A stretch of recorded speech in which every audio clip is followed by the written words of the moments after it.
E aí pessoal, tudo bem com vocês? Tatá mais uma vez na área aqui no canal Tato Futs, o seu canal de futebol na internet. Pessoal, depois de bons dias aí ausente aqui, galera, eu sempre falo pra vocês que quando eu não gravo, porque o negócio tá complicado, muitas coisas pra fazer.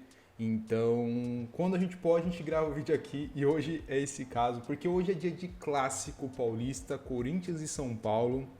Meus amigos, eu confesso para vocês que nesse jogo eu não estou nem com muita expectativa diante da real situação que o São Paulo se encontra, com um departamento médico recheado e alguns nomes na sua escalação bem questionáveis, e a gente vai falar um pouquinho sobre isso nesse vídeo, também sobre o Corinthians, que para mim, para a visão de muitos, obviamente é o grande favorito, até porque joga na sua casa, tá? Bom, antes de mais nada, peço muita ajuda de todos vocês para deixar o like, inscrição no canal e não se esqueçam também de me seguir nas redes sociais aqui abaixo desse vídeo. É super importante e me ajuda demais, tá certo, pessoal? Bom, sem enrolação, então, simbora pro vídeo, falar um pouquinho sobre a 34ª rodada do Brasileiro entre Corinthians e São Paulo, partida essa que acontece hoje às 7h30 na Neoquímica Arena.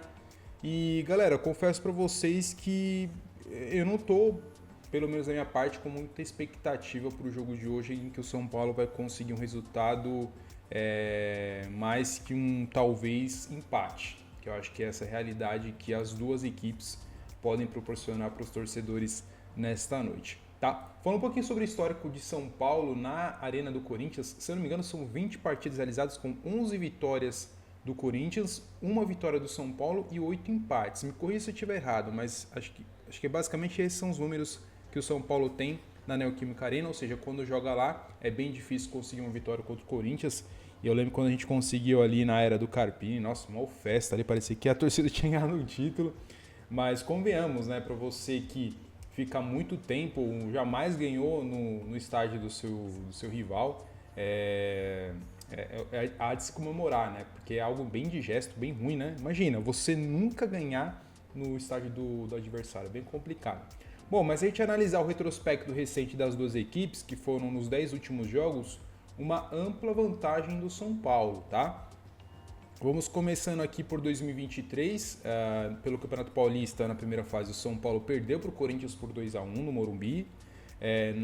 Na sexta rodada do Brasileiro de 2023, foi empate na Neoquímica Arena em 1-1.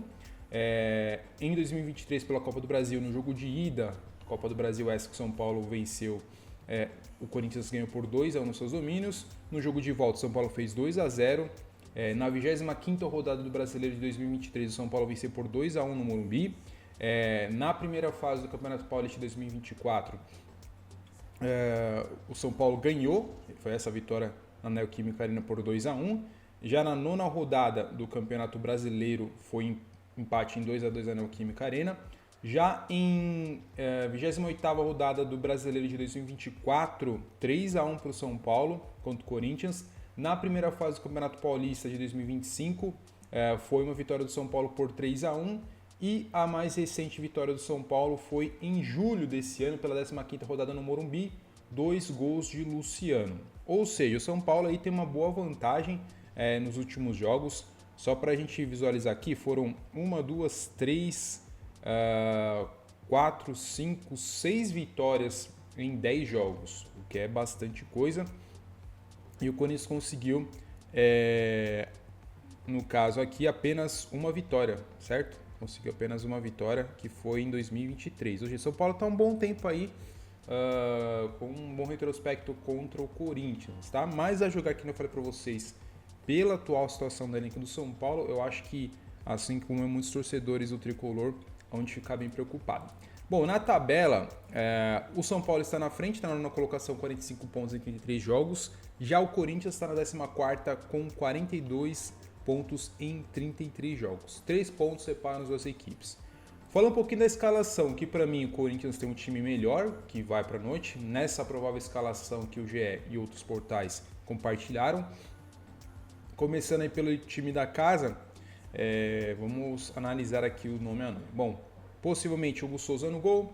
Nas laterais, Matheus Bidu e Mateuzinho. Dupla de zaga, Gustavo Henrique e João Pedro. No meio de campo, temos José Martínez, Maicon Carrillo, Bidon. E no ataque, o Depay e Yuri Alberto. Então, time ok, né? Quem vai estar fora é o Rodrigo Garro, suspenso pelo terceiro cartão amarelo, Ranieri, que está se recuperando de uma lesão no músculo adutor da coxa direita, e temos ali os pendurados Charles Bidu e Thales Magno. Já do lado do São Paulo, teremos uma provável escalação com Rafael no gol, Sabina no Franco, Rafael Tolói. Acho, na minha visão, uma zaga ok, uma zaga segura. O Tolói ainda não está no seu 100%, mas Alan Franco, Sabino, para mim dá bastante segurança. Espero que assim seja nesta noite. E no meio de campo temos aí Pablo Maia e Luiz Gustavo na volância, Mike na ala direita, Ferreirinha na ala esquerda, tá? E Alisson, meio que um armador. Seria uma posição de origem dele anos atrás, mas algo que ele não estava rendendo, e quando o Dorival Júnior reinventou o Alisson no São Paulo, ele começou a crescer bastante. Então o Alisson não é ultimamente esse cara que cria no time, mas vamos ver como é que se comporta. E o provável ataque seria Luciano, Tapia barra Rigoni, tá? Então, só para você ver quem está fora do São Paulo, pessoal, é um texto gigante. A gente tem aqui o Oscar com síncope vasovagal, que é aquele probleminha no coração, Lucas com dores no joelho, Arboleda lesando o músculo posterior da coxa esquerda, Enzo Dias, hérnia inguinal do lado esquerdo, Marcos Antônio lesando o músculo posterior da coxa esquerda, Rodriguinho, crise de bronquite, Luan lesando o adutor direito, o Wendel, ruptura parcial da fáscia plantar do pé esquerdo, Dineno, que nem vai ficar também no São Paulo, atroscopia do joelho direito, Caleres, cirurgia no ligamento cruzado do joelho esquerdo, Rian Francisco, ruptura do ligamento cruzado anterior e lesão no menisco do joelho esquerdo, André Silva, lesão no ligamento cruzado posterior e estiramento no ligamento cruzado anterior do joelho direito. Meus amigos, é basicamente aí um pouco mais juntinho ali de contundidos no São Paulo. É algo surreal, algo jamais visto no futebol brasileiro e que está no futebol mundial, que só acontece no São Paulo, tá? Palpite aqui, humilde palpite do Tatão para o jogo de hoje. Eu acho que vai ser um jogo para empate, tá? Torço para que ao menos a gente saia com um ponto, porque senão tem que ficar aguentando aqui o vizinho enchendo o saco ali, comemorando a vitória do Corinthians, e não é isso que eu quero. Então eu espero que o São Paulo pelo menos consiga um empate no jogo de hoje, tá? Não que isso também, galera, vai se refletir no aspecto positivo na luta pela Libertadores, porque o São Paulo precisa vencer, né? Tem o Fluminense que venceu ontem, ou seja, São Paulo perde hoje, para mim já dá adeus a qualquer possibilidade de Libertadores. Se bem que a gente tem até a pré na sétima, onde o Bahia está, mas o Bahia também vai ser um que dificilmente vai perder para o Fortaleza no jogo de hoje, então assim, a ação de São Paulo é bem complicada ali para tentar uma vaga, acho que só um milagre, por isso que eu já não estou criando muita expectativa, né? Eu até falei em vídeos atrás, acho que a classificação mais seria importante para o São Paulo ganhar algum cascalho, algum dinheirinho do que almejar um título, porque eu acho que isso é fora de cogitação. Enquanto a gente não tiver mudança drástica no São Paulo, na forma de gerir o clube, vai ser sempre assim, infelizmente. Mas assim, galera, eu queria saber muito o palpite de todos vocês no campo dos comentários. Quem que vocês acham que vai vencer a partida, se vai ser empate, enfim. É muito importante a participação de todos vocês. Vou ficando por aqui. Um forte abraço, até mais e valeu!